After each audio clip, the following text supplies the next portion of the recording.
I want to shift gears just to Ohtani last night. I liked that he made a choice and said, I'm not going to hit. I'm a little banged up. I'm going to focus on this. He's an all-time great with what he does, but he looks like he is a pitcher first this year. Honestly, BK, what I saw last night, I would encourage him to not hit at all when he starts the rest of the year. Mm-hmm. Because, I mean, the one thing you want to do with Ohtani more than anything else, you want to keep him healthy. Between now and the end of October, you want him healthy in whatever capacity you possibly can. Right. He just looked, not that he hasn't been dominant in other starts, he looked different to me last night. You know, maybe it was not factual based, that's an opinion based, but he looked fresher. I thought his delivery was cleaner. I thought the effort in his delivery was cleaner. Thought his late action on his pitches was better.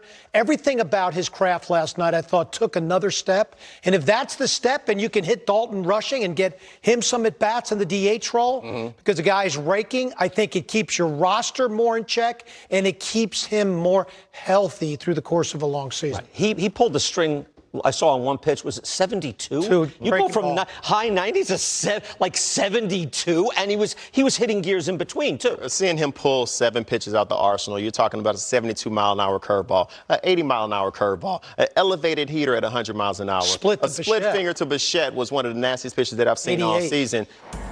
I would love to see him continue to do both. I think all of this is going to always come down to Ohtani. He's the one who has to make the decision. I don't know how much the hit by pitch. I'm just saying, only on the day he pitches, Chris. No. I completely understand what you're saying, Dan. And I don't know how much the hit by pitch was the determining factor of him going out there and not hitting there. If that was the case, he's going to make the decision. Granted, he didn't give up a run even when he was hitting the first couple starts that he had this season. I will completely agree. The stuff did look different. And I recognize the stuff looked different. And if Dalton Rushing is going to do that while he's on the bench, then that plays. If Dalton Rushing went out and go 0 for 4, then is this conversation the same? It's the fact that the Dodgers have so much depth and so many guys that they can use in big spots. Yeah. It seems like, I mean, it's an embarrassment of riches at this point. But if you have guys on the bench who can do what Rushing did yesterday, then it's an easy And it's the only team in the game that can't use their DH as a rest spot for everyday players that may need to get off their feet and hit but not play a position. But Freddie Freeman could use that. Mookie Betts could use that when he comes back. Teoscar Hernandez, you have a lot of guys who can use that. Impressive. And, again, if you follow the Mets, like, that's the club that you aspire to be. And it's been a few years. That's a big gap. And you're not them. You're not that. You thought you'd be them. You're not them. We'll take a short break. When we come back, the defending American League champs are under 500. We'll get to that. Oh, I want to ask you first, what is the biggest issue going on with the Mets? Identity. If you want to say, look, it's pitching, it's injuries, it's Soto being out. There's a lot of things. Let us know what you think. We'll have your reflections a little later on. This is MLB Now, presented by Olive Garden. We are the show for the thinking fan. Hi again, everybody. I'm Brian Kenny. 90 minutes today, taking you up to the Blue Jays and the Brewers at 1:40 Eastern. Big day. We dig deep into Kevin McGonigal's game. Super rookie, big contract extension. We love it. A lot of weird baseball-y plays last night. Yankees and Padres with crazy comebacks. And we'll play America's favorite game show, Hit or Error. Chris Young, Dan O'Dowd on the panel, sports writer Keegan Matheson on the state of the Blue Jays after a trip to the World Series, Bill Madden, sports writer on the great old days of the Bronx Zoo. Bill, at Hall of Fame honoree, has a new book out on his career as a baseball writer. But first, Shohei Ohtani versus the Mets late last night. A lot going on. First, you have to like the choice by Ohtani. Feeling a little banged up. He was a pitcher only, as they say in youth baseball. Didn't DH, didn't hit, concentrated on his pitching. He goes 6, gives up 1 run, strikes out 10 Mets. Seems like he is going for the Cy Young this year. 3 starts into the season, Ohtani has allowed just that 1 run, a 0.50 ERA. On the other side of things, it's now an 8-game losing streak for the Mets. Hedge fund baseball ain't what it used to be. Let's do a little digging in. And I want to take you back to just last July 27th to be exact. The Mets are 62-44. That's not just a good start. That's 106 games into the season. You're 18 games over 500. You have a game-and-a-half lead on the Phillies. This is a team that came off a run to the NLCS and then signed Juan Soto to the richest deal in the history of baseball. As of July 27th, well beyond the halfway point last season, the Mets stock was rising. The Mets waited a full year to get David Stearns, who had to finish out his contract with the Milwaukee Brewers. They then made him the highest paid executive in baseball. And David Stearns, year 1, was gold. 2024, just pasting together a roster. He signs 3 mostly middle-class pitchers, and they all deliver. Sean Manaea, Luis Severino, Jose Quintana. All 3 do at least 170 quality innings. He also signs Jose Iglesias for very little money, who has a great season. All that on top of a pretty good Mets core. Lindor, Alonso, Nimmo. And again, after a trip to the NLCS, losing in 6 to the Dodgers, no shame in that. They then sign Juan Soto. So fast forward again. Get your mind here. July 27th last year. They're 62-44. The Mets. Really. From that date up until last night, only the Rockies have a worse record than the Mets. I'm going to say that again. Since July 28th of last year, the Mets, second worst record in baseball. That doesn't make sense. Now, they had pitching injuries last year that helped sink them. But there was more to it. They didn't come from behind to win games. They underperformed. There was a lot of talk about superstars not getting along. Spare me. They finished the season 21-35, losing a spot in the playoffs on the last day of the season, where a win would have gotten them a wild card spot. That's bad. So, here comes the offseason. In David Stern's defense, he essentially says, hey, look, that wasn't working. Why run it back? Pete Alonso, Brandon Nimmo, Jeff McNeil, and Edwin Diaz, all gone. Replaced by, give them credit, they spent money. Bo Bichette, Freddie Peralta, Jorge Polanco, Luis Robert Jr., Marcus Semien came over in the Nimmo deal. Luke Weaver, Devin Williams. They pivoted to Bichette after losing out on Kyle Tucker. But look, those are 3 homegrown New York Mets, fan favorites. Does that matter a little bit? All gone. They got Semien for Nimmo. But all it took to keep Alonso, Diaz, and McNeil was money. And money is not supposed to be an issue. You're the Mets, number 1 or number 2 payroll in the game. Dan O'Dowd, who is with us again today, had a summary when we talked Mets yesterday. And he said essentially, maybe they went to fix a problem. That wasn't actually the problem. It certainly seems like it, because this was a house cleaning. They cleaned house, and what's left is messier. This is part of it too. It's less public, right? But the pitching coach, 2 hitting coaches, bench coach, first base coach, third base coach, all let go. Everything must go. Fan favorite players, the coaching staff, and if it works, well, they kept the manager, most of the coaching staff. If it works, it looks great. It doesn't look great right now. Let's bring in Chris Young, and I happen to have Dan O'Dowd with me again. See how I can quote Dan O'Dowd? He's sitting right here. How are you, Dan? Good to see you. I heard my name. I said I name dropped you in my rap. Come on now. Give me what you think there. I had to find the high water mark. The Mets last year, Dan, that's crazy. they started 21-9.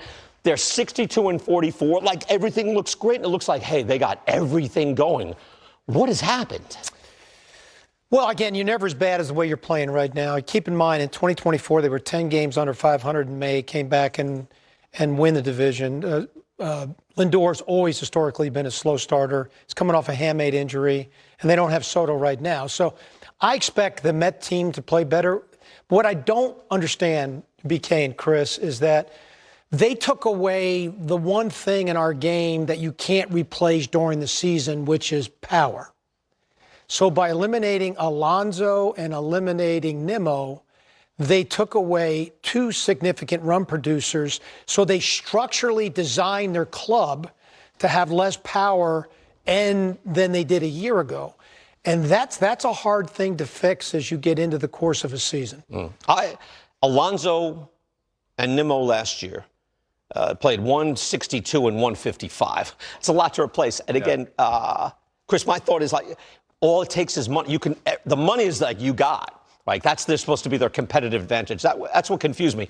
I didn't expect this start, though. I didn't expect an 8-game losing streak this early. No, I'm with you. And the reason that you see the changes, you alluded to it in your essay, is that they struggled over the second half of the season with those guys. So you're assuming we got to get rid of these guys.